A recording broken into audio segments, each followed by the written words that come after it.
ज्ञान का प्राचीन स्रोत भगवत गीता लगभग 5070 साल पहले संस्कृत में लिखी गई थी। यह ज्ञान का एक बहुत पुराना और महत्वपूर्ण स्रोत है।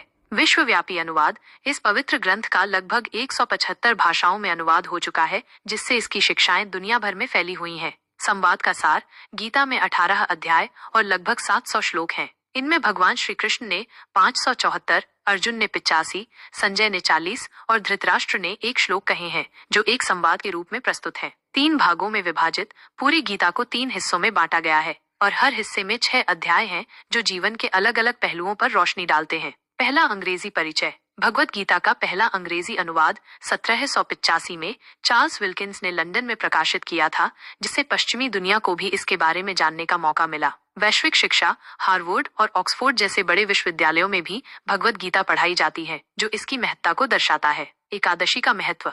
माना जाता है कि भगवान कृष्ण ने एकादशी के दिन अर्जुन को गीता का ज्ञान दिया था। 2 श्रोता। अर्जुन के अलावा संजय ने भी भगवान कृष्ण का यह उपदेश सुना था और फिर इसे धृतराष्ट्र को सुनाया था। कम समय में गहरा ज्ञान। ये माना जाता है कि भगवान कृष्ण ने सिर्फ 45 मिनट में ही अर्जुन को पूरी गीता का सार समझा दिया था।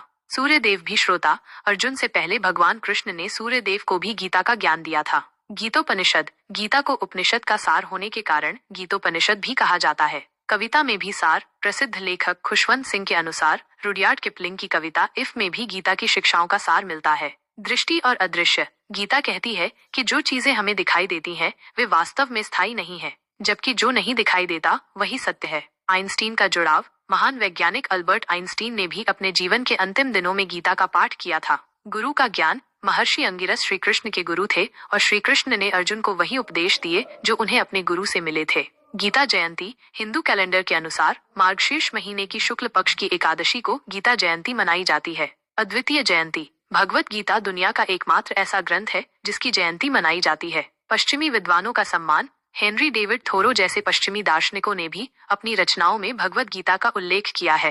प्रशासनिक सहयोग। British governor general Warren Hastings ने गीता के अंग्रेजी अनुवाद में महत्वपूर्ण भूमिका निभाई थी। महिला अनुवादक एनी बेसेंट, एक ब्रिटिश समाज सुधारक, ने भगवत गीता का द लॉर्ड सॉन्ग नाम से अनुवाद किया था। सबसे छोटी गीता। दुनिया की सबसे छोटी भगवत गीता केवल 2.5 सेमी लंबी और 2 सेमी चौड़ी है।